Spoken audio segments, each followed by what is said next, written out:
Mga kaibigan, may good news para sa lahat. Kung gusto nyo nga makabasa ng mga balita tungkol sa Mindanao, wala nang iba kundi ang Mindanao Examiner newspaper. Mindanao ang sirkulasyon, Mindanao ang balita. Ang Mindanao Examiner sa Basilan, Sulu at Zamboanga. Gumawa na rin ito ng mga independent films at ABP, audiovisual presentation, at may photography at video services pa. Bisitahin po natin ang kanilang website sa MindanaoExaminer.com o tumawag sa 9925480. Marami po salamat. Kaya natin to.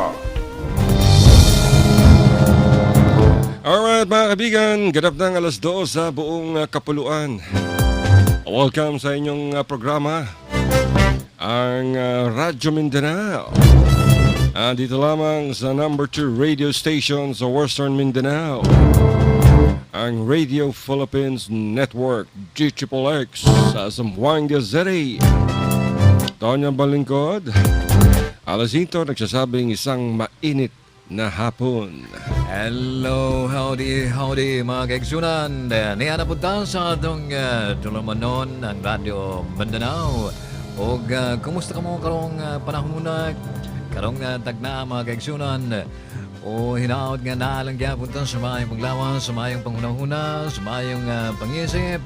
O welcome sa atong tulumanon. Asa mo dapit karon, naamo sa inyong tugkaran, sa inyong tagkatag sa kamanay malay, sa inyong nabas bukid, naba sa inyong mga opisina, uwasa ba diha. Kami manangmet sa inyong welcome sa atong tulumanon. O dihala mo, pungkulan mo, o maminaw sa atong mga notisya, sa atong mga balita, sa atong mga chismis, din sa atong tulumanon.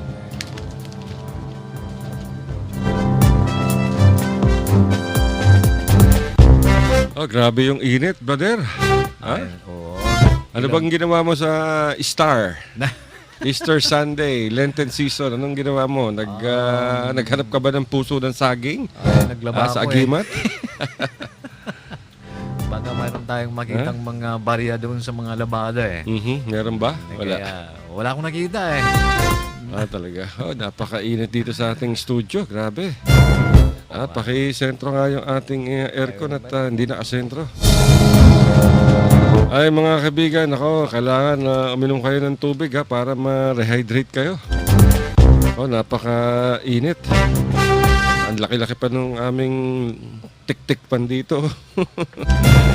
Malaki yung aming tik-tik pan, siguro mga 8 inches. Manghinam tayo sa ating sponsor, sa Mindanao Examiner Regional Newspaper. Good afternoon sa inyo dyan kay Editor Carl. At tignan natin kung makakahiram tayo ng isang electric fan sa ating programa. Dahil talaga mainit, grabe. Mainit din ang mga balita, mga kaibigan. Napatay si Abu Rami nung nakaraling ko sa Bohol, sa lalawigan ng Bohol, at si Muammar Askali. Napaka-notoryoso niyan, mga kaibigan. Napatay. Sino ba yan si Rami na yan, no? Oo, Rami. Parang ramen, di ba? Ramen noodles. Abu Ramen. Ramen. Huwag natin, Ano ba yan, si Malaysiano? Hindi, Pilipino to. Tausog. Oo, pumasok sila dyan sa Inabanga ba yun? At nagkaroon ng sa Bohol. At natsyempohan sila, nako. At sabi pa ng militar, nako, kami nag-provide ng information dyan sa mga militar sa Cebu. Sa Visayas, kaya na-intercept yan. Nako, bola-bola. Kung alam nyo ang kilos ng Abusep, dapat pag-alis pa lang sa Sulu, na-intercept yun na kagad, di ba? Hindi yung kung kailan napatay, sasabihin ng etong si General Cirilito Sobehana ng Task Force sa Sulu, alam daw nila yung kilos. Bakit nakarating ng Bohol kung alam nyo ang kilos? Actually, ang sabi ng mga taga-Bohol sa Inabanga, ang unang nakakita niyan ay mga bata.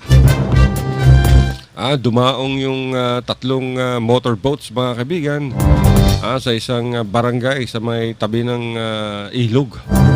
At nagsumbong yung mga bata sa kanilang mga magulang At actually, nakausap pa nung isa. Dahil kasama yung isang taga-barangay rin, maaari yung guide nila, yung contact nila doon.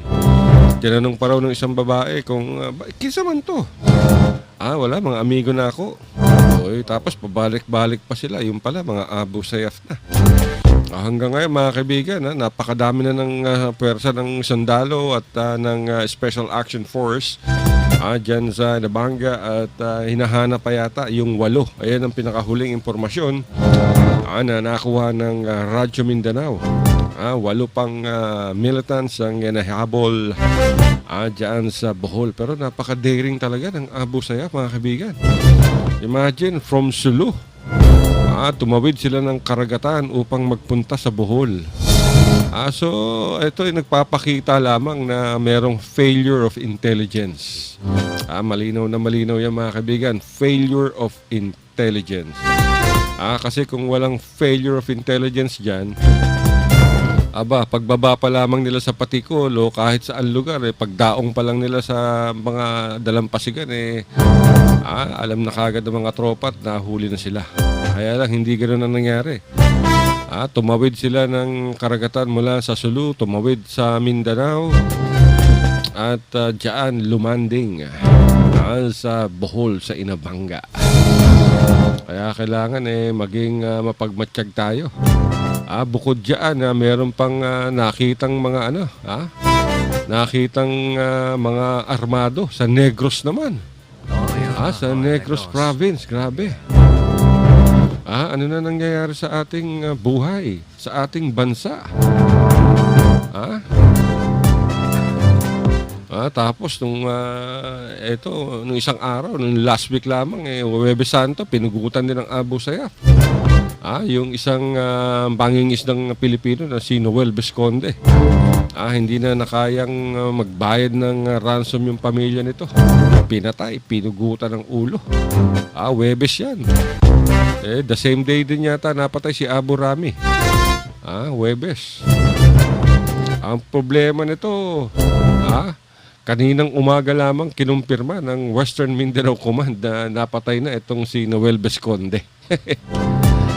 Talagang late na late mga kaibigan. Imagine, 4 na araw ang nakalipas bago ikumpirmahin ng Western Mindanao Command dyan sa Zamboanga City. Kaya imagine, 2 araw matapos na pumutok yung balita na pinugutan itong si Visconde. Kalat na kalat sa intelligence community mga kaibigan yung brutal na pagpatay dito kay Visconde. Bilang unang-una, ang hinala dito, hindi nakapagbayad ng ransom definitely kasi isang mangingisda lamang ito. Nagpapakahirap upang buhayin ang kanyang pamilya. At yung pangalawang tinitignan dito ng mga intelligence community, posibleng ganti yung pagkakapugot ng ulo kay Visconde dahil sa pagpatay naman o pagpaslang ng mga sundalo dito kay Abu Sayyaf leader Muammar Scali dyan sa Bohol. Etong si Visconde, brother, isa to sa 4 na dinukot dyan sa may karagatan ng Tawi-Tawi sa fishing boat na Ramona. Nung December lamang to mga kaibigan. Imagine, December ay pinaghahandaan itong mga mangingisdang kapatid natin ng pagsalubong sa bagong taon. Pero ang sumalubong sa kanila sa karagatan, terorismo. Abu Sayyaf, nako po. Meron pang balita ngayon sa intelligence na nais daw sumuko nitong si Abu Sayyaf leader, si Radulan Sahiron. At nangako pa, ito yung pangako ni Radulan. Ito mga kaibigan, base ito sa ulat ng intelligence, military intelligence. Nangako pa raw itong si Radulan Sahiron na tutulong sa militar, sa mga otoridad, na madakip o mapasuko iba pang commanders ng Abu Sayyaf. That's good. Pero may kondisyon. Ang kondisyon niya? Ang kondisyon niya, ibibigay sa kanya ang reward money ng mga susukong Abu Sayyaf commander. O kaya yung mapapatay.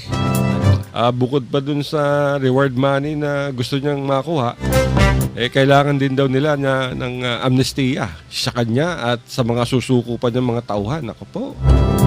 Alam nyo mga kaibigan, itong si Radulan Sahiron, wanted to ng Estados Unidos at ng pamahalaan natin. At walang binibigay na amnestiya ang pamahalaan sa mga Abu Sayyaf. Katunayan, yung Estados Unidos sa ilalim nitong tinatawag na Reward for Justice System. Nag-offer ng $1 milyong bilang pabuya sa makakahuli o dito kay Radulan Sahiron. Hirap niyan. Problema yan. Ang problema niyan, baka yung ibang Abu Sayyaf pang mag-interes sa ulo nitong si Sahiron. Upang hudasin at i-claim yung $1 million. Wow. Kaya nako.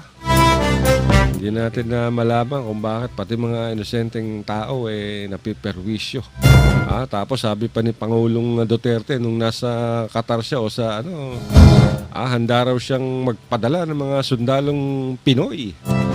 Dyan sa Middle East, sa Qatar, sa Bahrain, sa Saudi Arabia, upang tumulong puksain yung terorismo. Ito ang problema ng Abu Sayyaf. 1990s pa to, hanggang ngayon, nandiyan pa rin. Nadagdagan pa ng mga Mauti group at iba't ibang Ansar al-Khalifa, iba't ibang jihadist group. Andiyan pa yung New People's Army. Andiyan pa yung mga criminal gang. Andiyan pa yung mga police scalawags. Saka po. Ano na mangyayari? Baka naman baka humanitarian Hindi mission. Sabi niya para makipaglaban sa terorismo. Di ba? Ang problema rito Hindi nga natin maproteksyonan yung ating mga islang inaangkin dyan sa South China Sea. Di ba? Hindi nga natin na maisalba yung mga taga Bohol. Nakapasok nga yung mga rebelde dyan. Sa Palawan, pinatay ng mga NPA yung si Bacau. Yung isang leader ng government rescue unit dyan. Tapos sabi nung nitong NPA, marami silang nakuhang baril. Nako po.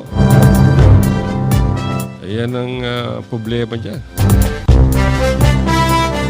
Di ba? So, kailangan tignan talaga. Dahil matindi katulad dyan sa Palawan, mga kaibigan, pinasok ng New People's Army. Kaninang umaga, inakuna ng NPA yung pagpatay dito kay Gilbert Baco. Siya yung tumatayong officer ng Disaster Risk Reduction Management Office ng Palawan Provincial Government. Magugunit ang binatay itong si Baco nung Biyernes Santo, mga kaibigan, sa loob ng kanyang bahay dyan sa barangay Barong-Barong sa Brooks Point. Yung pa sa asawa nitong si Baco na si Maria Victoria, dalawa sa mga miyembro ng NPA ay pawang mga Amazona o babae. Nakasuot umano ito ng mga camouflage uniform at may daladalang mga automatic rifles. Ang sabi nung asawa nitong namayapa, itong pinatay, mga baril daw ang habol talaga ng NPA. Dahil ang daming nakuha. Actually, sinabi ng NPA sa kanilang pahayag kaninang umaga, siguro, yung mga nakuha nilang automatic rifles nasa mga 6 o 7. Meron pang mga pistola. Pistola siguro, sa litratong nakita ko, mga aabot siguro ng mga 9. Tapos may mga magazines pa, may mga, ang daming bala. Bukod sa pagiging hepe ng Palawan Disaster Risk Reduction Management Office, itong si Gilbert Baco, mga kaibigan, siya rin ang tumatayong kanang kamay ni Palawan Governor Jose Alvarez. Grabe. Talagang napakagulo na ng ating bansa. Pag ganyan, baka patuloy yung kaguluhan dito sa ating bansa. Baka naman ang Tatay Digong magdeklara ng yan. Martial law? Martial law. Hindi magdedeklara yan. Bakit? Malabo.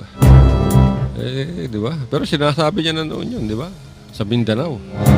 Dito sa Mindanao. Hindi Hindi natin malaman kasi medyo pagulo ng pagulo eh. Lalo itong mga... Siguro hindi na kailangan ng martial law dyan. Palagay ko, kailangan yan ng state of emergency, national emergency. Subukan Magdeklara. mo na noon. Subukan Hindi, mo na. nagdeklara naman siya noon ng state of emergency dahil sa kaguluhan sa Mindanao, di ba? Maaari. Kaya nga, naudlot yung mga pagtataas ng presyo ng bilihin, ng mga langis dahil sa pinagutos nitong si Pangulong Duterte na walang gagalaw na presyo sa merkado. Yan ang ba sinasabi natin. Alam nyo, sa pamahalaan gobyerno, kung meron kang mayaman ka at may impluwensya ka, lahat pwedeng mahingi. Katulad dito mga kaibigan, itong si Senator Jingo Estrada.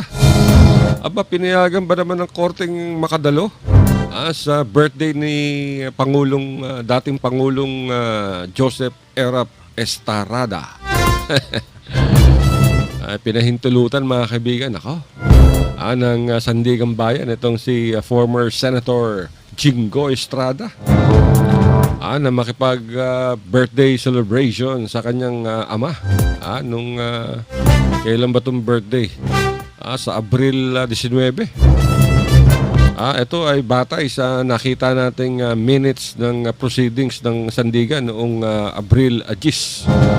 At mismong 5th Division mga kaibigan ang nagbigay permiso dito kay Jingo Estrada sa Abril 19 mula alas 5 ng hapon hanggang alas 11 ng gabi. Ito daw ang kahilingan itong si Jingo bilang pagkilala umano sa Filipino Customs and Tradition. Para makapagbigay daw ng respeto at galang at pagkilala sa mga magulang at mga nakakatanda. Galing. Ulul. Ang dami mga bilanggong may hirap hanggang ngayon hindi nga makalabas ang selda nila. Namatay yung kanilang anak, namatay yung kanilang mga magulang, pinayagan ba ng korte na lumabas yung mga bilanggo? Hindi Kaya dito mga kaibigan, yung mata ng hustisya, alam nyo ba yung statwa ng justice? Diba babae yan, may dalang timbangan tapos nakapiring yung mata. Sa Pilipinas, yung isang mata niya nakalabas. Yung isang mata lang ang nakapikit. Yung kaliwang mata medyo may butas. Kaya nakikita ng hustisya kung sino ang dapat, wag bigyan ng special privilege o VIPs. VIP treatment. Ay, nako mga kaibigan. Kawaawa ang Pilipinas. Kung meron tayong ganitong klaseng mga korte. Kita nyo si Laila de Lima. Yung senador Laila de Lima. Nakakulong na. Sige pa rin ang palabas ng mga press release. Kinakarga pa rin ng mga media. Ang huling statement nitong si de Lima. Nalulungkot daw siya, may namatay ng mga sundalo sa Bohol. Anong pakialam mo sa mga gera sa Bohol? Nakakulong ka na nga. Dapat pinuproblema na itong si De Lima paano niya sasagutin itong mga aligasyon, mga akusasyon laban sa kanya? Hindi yung, makikipag-epal pa. Inaawa ka sa mga nasawi at sugatan. Sana nagpadala ka ng mga salapi. Dami mo namang kwarta. Sana nagpadala ka ng tulong sa pamilya ng mga sundalong nasawi. Upang maitaguyod ang kanilang mga naulila. Kinarga ng mga pahayagan dyan sa Maynila. Talagang ikinalat pa sa Facebook. Nako. Kahit sulat ka ba, imagine mga kaibigan, si Laila de Lima sa kanyang bilangguan, sa kanyang selda. Meron siyang aircon, meron siyang cellphone, meron siyang computer, meron siyang magandang lamesa, masasarap ang mga pagkain. Yung mga ordinaryong bilanggo, ni galunggong nga, pangkain. Isang beses lang sa isang araw yata makatikim ng galunggong. Galunggong pa. Di ba? Hindi ka pwede mag-cellphone. Wala kang aircon. Ako, ang dami nagkakasakit ng mga bilanggo at walang dahil sa kakulangan ng pondo ng BJMP at ng pamahalaan para sa kanila. Nagsisiksikan nga sa mga selda parang sardinas. Samantalang itong si Laila De Lima, nakakulong na ba? May VIP treatment pa. Hindi lang si De Lima, pati sila Jinggoy. Marami pang iba. Si Hino pa ba? Itong si Panday. Si Bong Revilla. Yung mga inakusahan sa PDAF. Yan ang problema. Tayo mga mahihirap Halos magkanda matay-matay nga tayo sa pagtatrabaho upang may maipakain lang sa ating pamilya. Wala nga tayong nakukuhang magandang biyaya sa pamahalaan. Di ba? Totoo nga yung sign ng ating justisya na talagang yung isang kaliwang mata may piring, yung isa ay dilat na dilat, kaya unbalance nakatingin yung isa may piring, para sa mga mahihirap yung may piring, yung nakadilat ay para sa mga mayayaman, di ba? So ganyan na nangyari ng justisya dito sa ating mga politiko. Mayaman tayo, naging may naatay kuan drespi sa naatay yung sanit, naatay posisyon, naatay ko yung nangawatag kaban sa atong gobyerno. Dito to sa paingon padulong sa mga kining katong justisya nato nga walay piring ba, di ba? So mao na mga kaigsunan. Pero balita ko itong si Rami, may mga nagkwento-kwento na ano daw ito, namimigay daw ito sa mga pulubi dyan sa Sulu yung mga galing sa ransom bahay. Huwag ka maniwala doon. Hindi namimigay ng pera ang Abu Sayyaf sa mga pulubi. Kasi tago na tago yan Ondaran sila. Hindi naman sila namimigay ng pera. Ang binibigyan nila yung mga supporters.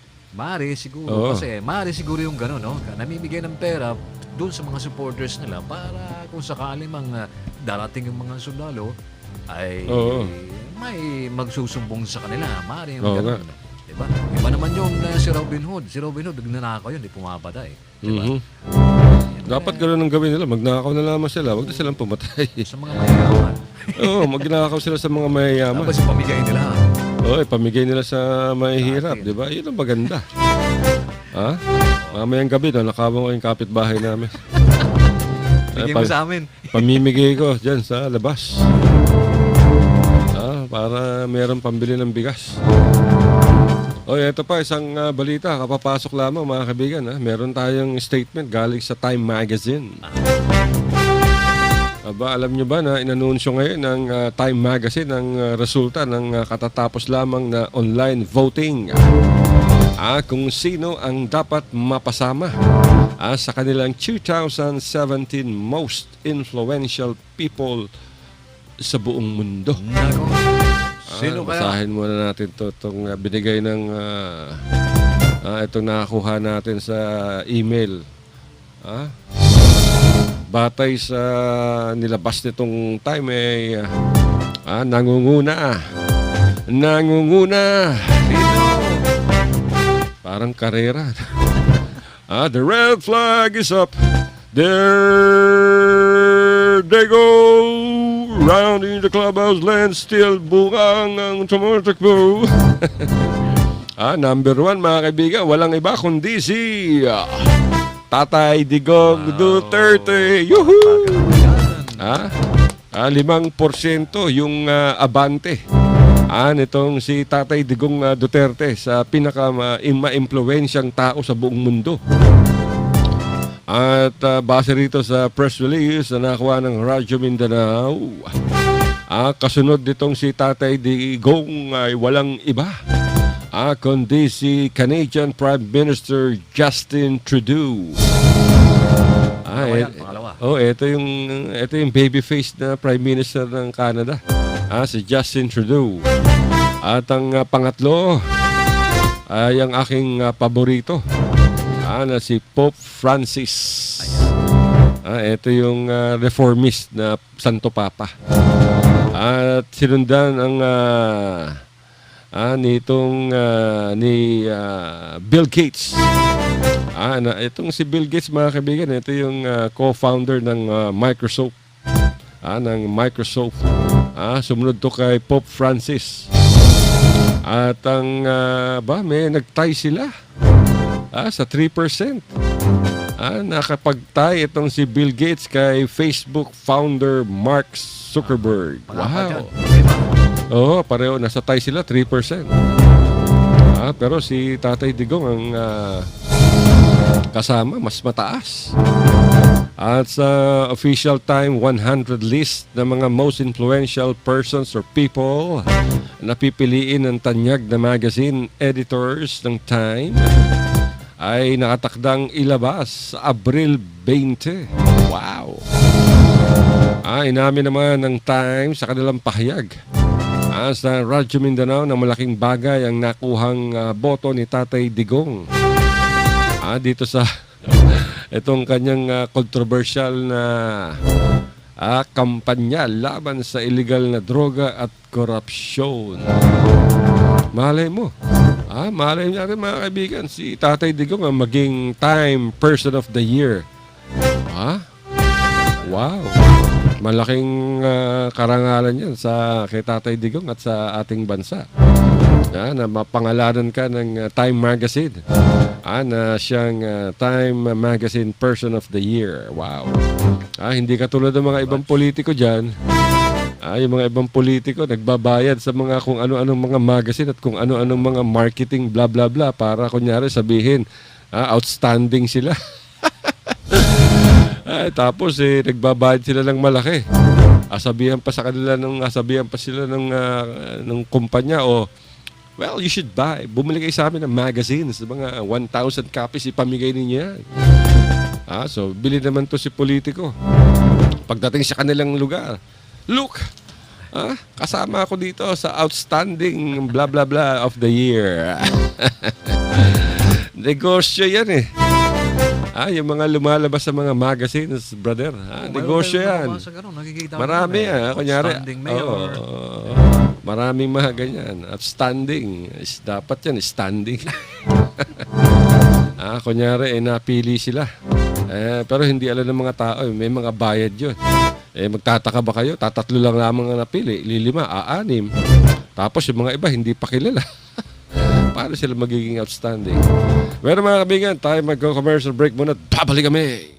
Mga kaibigan, may good news para sa lahat. Kung gusto nyo nga makabasa ng mga balita tungkol sa Mindanao, wala nang iba kundi ang Mindanao Examiner newspaper. Mindanao ang sirkulasyon, Mindanao ang balita. Ang Mindanao Examiner sa Basilan, Sulu at Zamboanga. Gumawa na rin ito ng mga independent films at ABP, audiovisual presentation, at may photography at video services pa. Bisitahin po natin ang kanilang website sa MindanaoExaminer.com o tumawag sa 9925480. Marami po salamat. Kaya natin to. RPN Radio Philippines Network Radyo Ronda Triple X Zamboanga. Member Kapisanan ng mga broadcaster ng Pilipinas. Ang oras natin mga kaigsunan, alas 12:30, dinilagyapon sa atong tulumanon ang Radyo Mindanao. Ginatong programa mga kaigsunan, kining kadumala po ni ang atong mga sponsor po natin mga kaigsunan, ang Mindanao Examiner. Ayaw din kalimot nga mabalit o kining Mindanao Examiner, regional newspaper mga kaigsunan ng Mindanao Examiner, o ang atong kumusta diha, ang atong usapon kayo nag-sponsor sa tuwa, ang gobernador diha sa Sulu, ang halandong gobernador diha sa Sulu mga kaigsunan, nga porting kamaayong mga tao o suportado ang lumulupyo diha sa Sulu, si Gobernador Toto Tan. Salam doa kaning kutantan doon Gobernador naman sa mga kaluwagan nila doon hand, o ang atong Sabilal Muktadin Incorporated Philippines nga gasuporta gyapon sa atong tulumanon kining Radio Mindanao. Padayong gyapon ta mga kaigsunan sa atong chismis-chismis, sa atong balita, sa atong unsay mga maayong paghahimuon.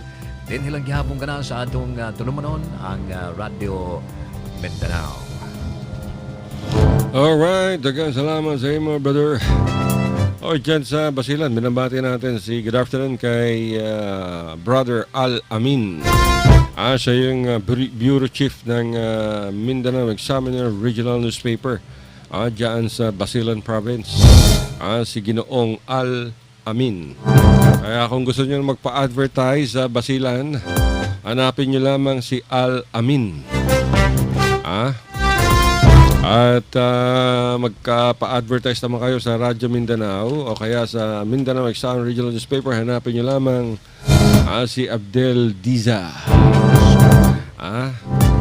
Magaling mambola yan. Atong mayor diyan sa Milakaw nang po ang atong mayor diyan sa Bayaw kay gusto lang kung tag-istorya ba. Paliw lang in taon ng atong akong Laging wala. Laging wala ang atong mayor diyan sa Bayaw. Muli mangunan siya dito sa Bohol sila ha. Bohol? Dapat doon siya tumakbo, hindi sa Payaw. Dugay naman na siya diya for how many years na siya sige lang daog. Talaga? Magaling. Magaling. Dahil laging wala. Ay, binabati natin si Governor Toto Tan. Sir, good afternoon dyan sa Sulu Province. Nag-text sa atin si Al Salinas, yung kanyang official photographer. At naka-tune in daw sila sa atin ngayon. Pati kay Ronnie, dyan sa bayan ng Pata. Nakikinig sila sa atin. Ayun, sino ito ba na? Yung ng Konji? Hmm? Yung leader dyan sa Konji, ano ba yan? Yung papakain ng mga street children dyan, si Al... Tonji? Oh, si Al... Baka si Tonji Sanchez, di ba? Artista. Hindi naman. Hindi, papakain ng mga street children dyan sa bayan, dyan sa Zamboanga. Saan? Sino? Kalimutan ko ng pangalan eh. Okay. Papakain natin, magandang hapon, nakikinig daw sila. Kung Oh, magandang hapon doon sa nagpapakain ng mga street children. Kahit di namin kayo kilala. Dyan kay Mayor Anton Burahan. Nakikinig daw siya ngayon. Kasama niya raw si Roddy. So, assalamualaikum sa imo, Mayor. Kay Mayor Anton Burahan. Malakas tayo dyan sa Sulu Province. Pati dyan sa Tawi-Tawi, Basilan, sa Sabah. Dami nakikinig sa atin yan.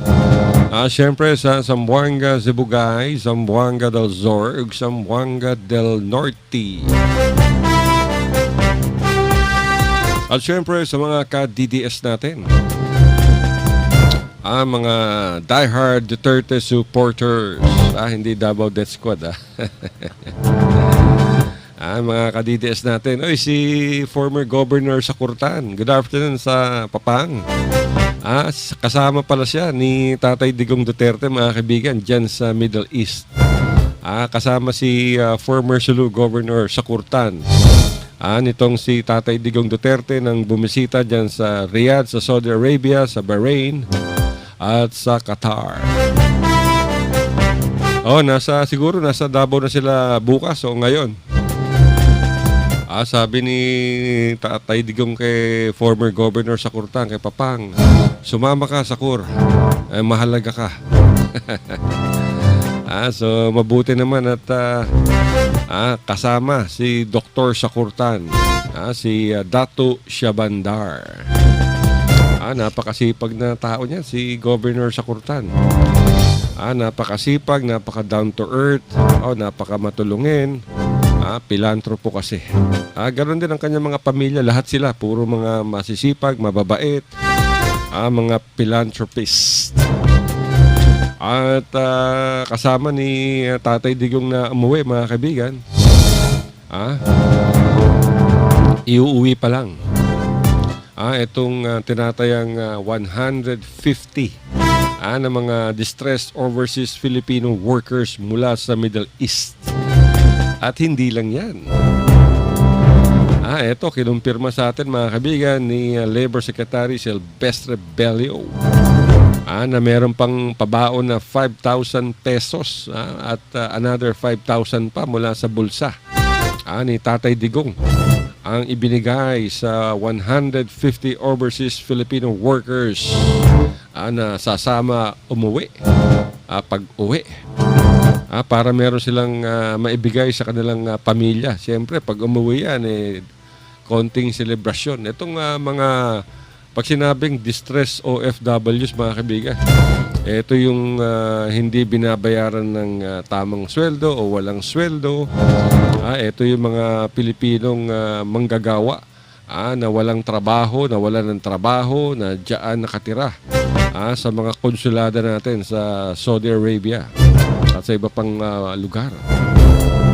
Ito yung mga inabuso, nitong mga bastos ng mga Arabo. Ito yung mga babaeng binastos, ginahasa, pinagsamantalahan, sinaktan. Ito yung mga Pilipinong manggagawa na inabuso at hindi binigyan ng sweldo. Kaya napilitang tumakas.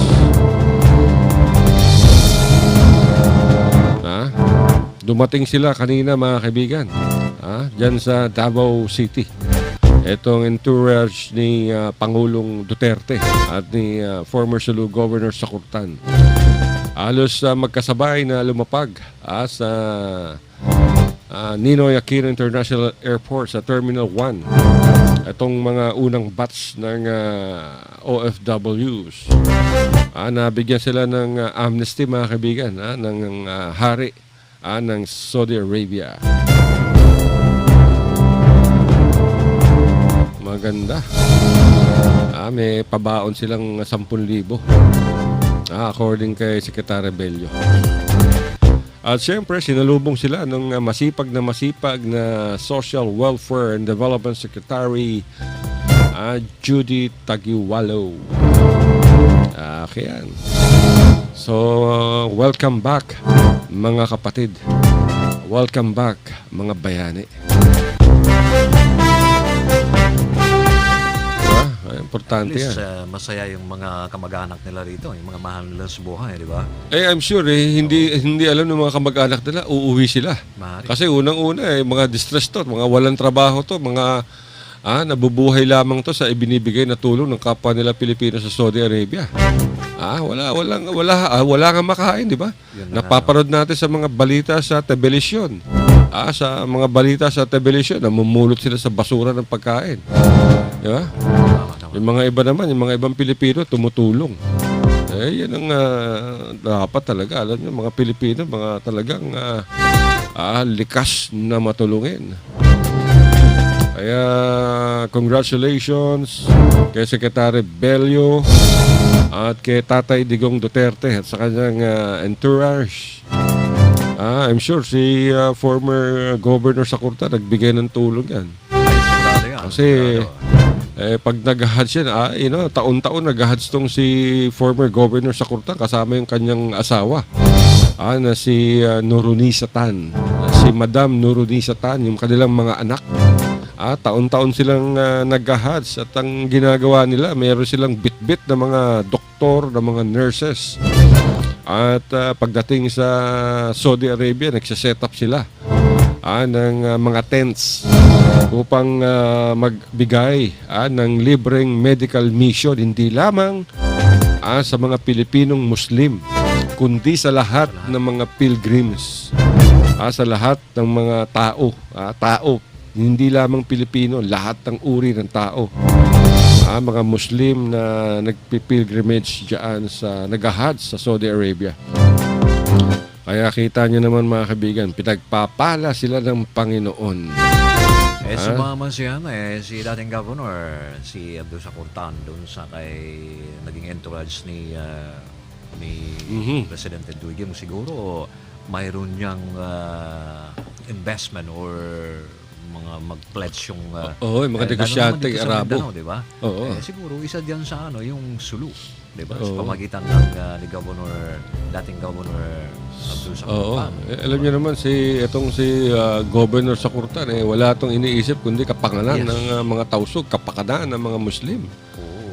Kaya nga sinusuportahan niya yung federalism na sinusulong nitong si Tatay Digong Duterte. Ito, tama yan kasi yung mga Arabo ay pero panawagan din natin sa mga gustong mag-abroad, lalo na yung mga domestic.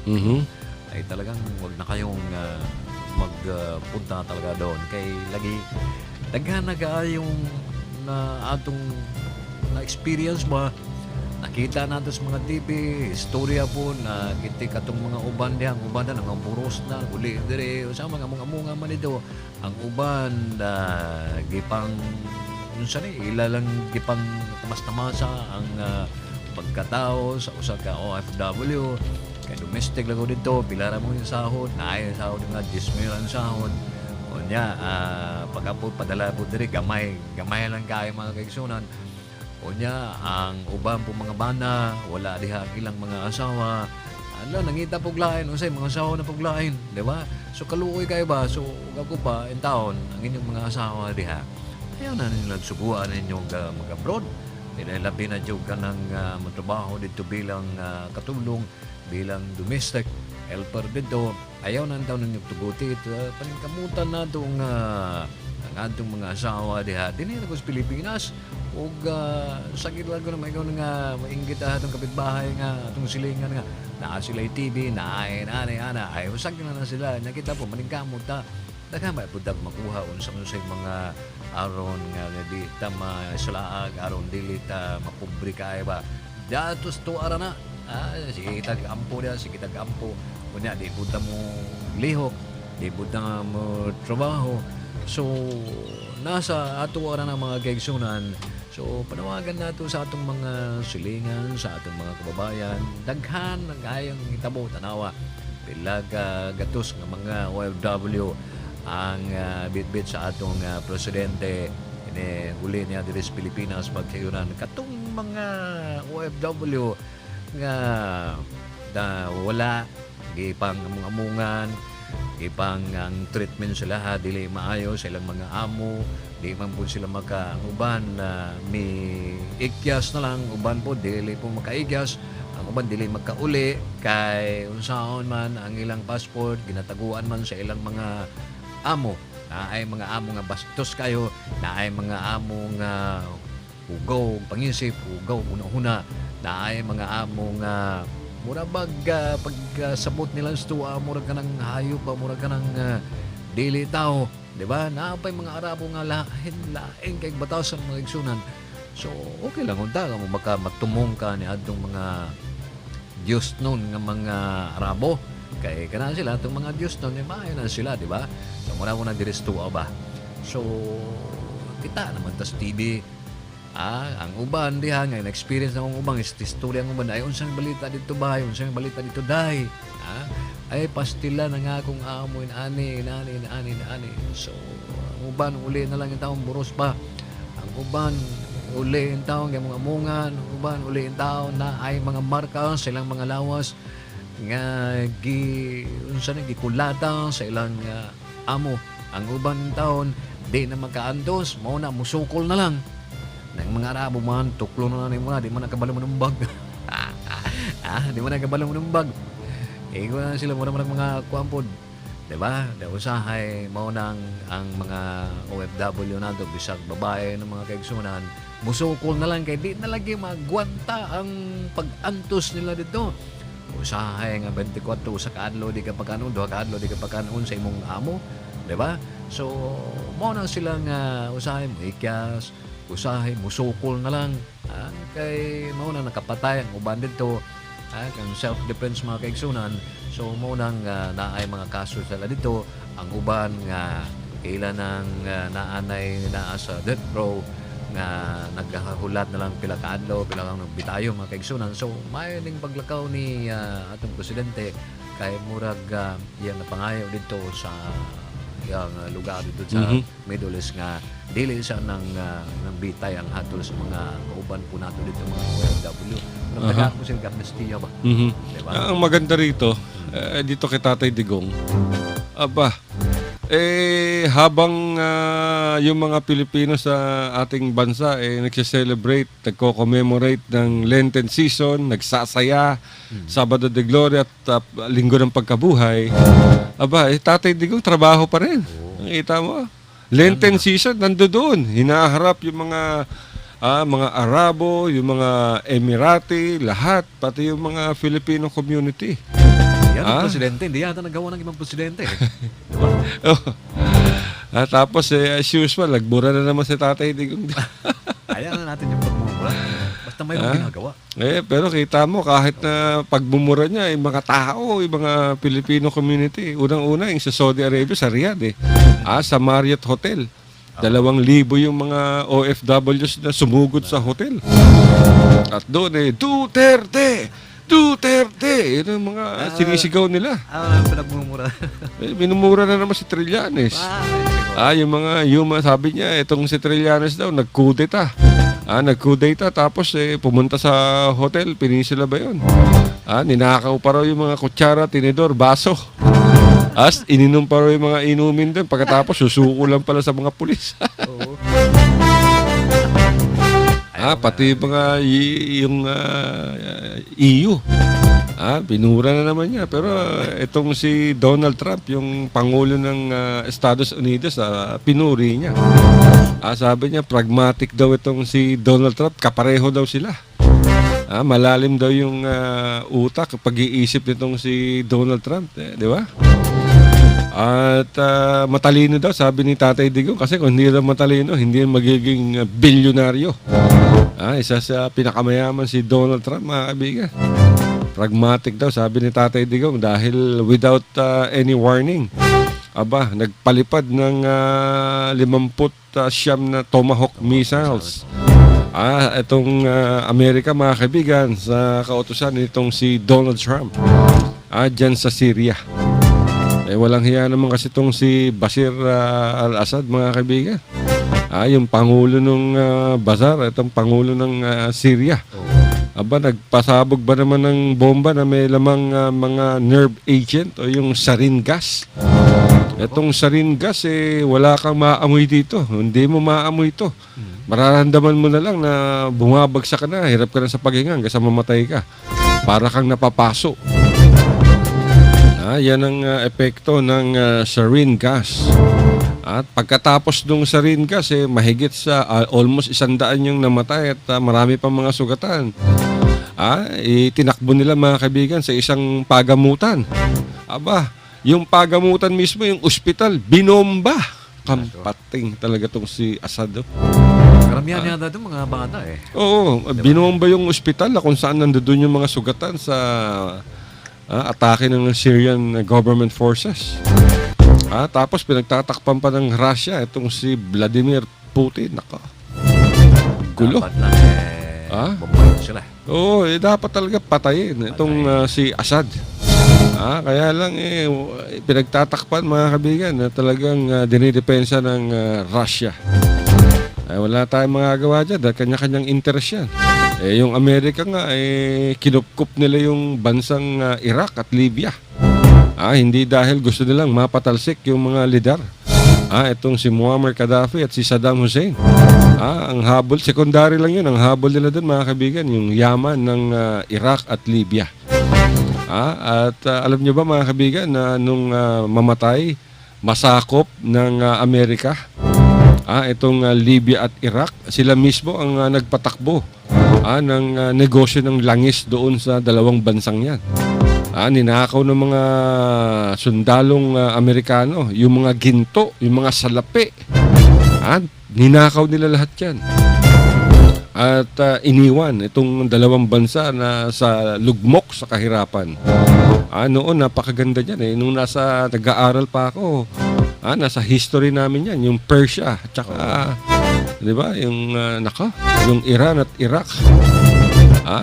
Mesopotamia, Persia, ayan, kita mo yung Iran, di ba? Napaka-historical countries yan. Ngayon, dahil sa ginawa nila ng Amerika, yung mga tao nitong si Saddam Hussein, nag-aklas dahil nung mamatay itong si Saddam Hussein, mga kaibigan, ang naging nasa puder ng kapangyarihan, mga Shia. Mga Shia, itong mga Sunni naman, pinagpapatay sila. So yung mga members ng militar ni Saddam Hussein, ayun. Nagkanya-kanya na, sumama na sa ISIS. Itong ISIS o Islamic State, mga kaibigan, ang nagpakawala nito si Assad. Si Bashar al-Assad ng Syria, yung Pangulo ng Syria. Pinakawalan niya lahat ng mga lider ng Al-Qaeda. Diyan nagsimula yan yung mga lider ng Al-Qaeda at nais nilang palawakin ang kanilang kapangyarihan diyan sa Syria, sa iba pang bansa, Iraq at Libya. Diyan na nagkagulo-gulo. Hanggang sa mapatay yung isang lider ng Al-Qaeda, itong si al-Baghdadi, yung tumatay yung lider ngayon ng ISIS, ang siyang pumalit. Pero tutol ang Al-Qaeda mga kaibigan sa ginagawang karahasan itong ISIS. Na majority ay mga Sunni. So napaka masalimuot itong history ng terorismo ng mga terorista ng ISIS, ng Al-Qaeda dyan sa Middle East. Kaya kita nyo hanggang ngayon matindi, grabe. Nasira yung Syria, nasira yung Iraq, nasira yung Libya. Nako. Ngayon yung Syria, kawawa. Kahapon lamang nanonood tayo ng television sa CNN. Lumilikas yung mga biktima ng karahasan sa Aleppo, papuntang Aleppo. Yung mga bata, yung mga refugees, sakay-sakay ng bus. Aba, ang nangyari mga kaibigan, binomba yung bus. Patay. Ay, naku mga kaigsunan. Sa maling nung kalibutan ng mga isunan. Pero ang galing na yun silang galing naging kira-kira. Negosyo daw negosyo. Pero negosyo, araw kayo nila negosyo. Pero daghan kayong maangil, daghan kayong mga matay, daghan kayong daghan kayong mawala sa kalibutan kung may ka ng negosyo ng magpatay mga kaigsunan. Diba? Ay, nako. Huwag ka nang wala matay panahon, oras. Ayaw natin mangyari sa Pilipinas sa Mindanao. Kaya nga lagi sinasabi ni Tatay Digong, nako, ang pinaka-threat ngayon sa atin dito, yung impluwensya ng ISIS. Di ba? Hindi tayo magpabaya. Ayan din yung naka-headline, banner story ngayon ng Mindanao Examiner Regional Newspaper, mga kaibigan, Islamic State fighters to regroup in Mindanao. Nako, kakatakot to. Yung mga battle-hardened Southeast Asian Islamic State fighters returning from the Middle East. Following the group's setbacks are expected to revise in Mindanao. Naku po. Madali kasing pasukin ng bumili kayo ng pahaligan mga kaibigan. Available na to. Dito sa ating studio ngayon sa Davao City. Naku, makikita nyo na yung mga pahaligan na kakalat dyan dito sa Davao. Dyan sa Zamboanga City, sa iba pang bahagi, sa Basilan, meron na yan. Sa Quiapo, meron din. Sa Cebu. Wala na tayong oras mga kaibigan. Ay, naku mga kaigsunan. Manamilit na budmid. Daghan pamunta mo yung story, gutis, chismis, mga kaibigan. Pero wala na tayo panahon. Kinilang gihapon si Abdel. Manamilit na umayong hapon. Kaninyong tanan. Alright. Maraming salamat sa imong bahay. Daghan salamat. Pero mga kaibigan, hanggang sa susunod na bukas, maraming salamat sa isang oras na pakikinig dito sa aming mga opinion, komentaryo at iba pa. Dito sa Radyo Mindanao, DXXX Radio Philippines Network. Ito po niya Balinggo, Dalazindo. Nagsasabing isang magandang hapon. I love you. Mama. Chup chup. Hello!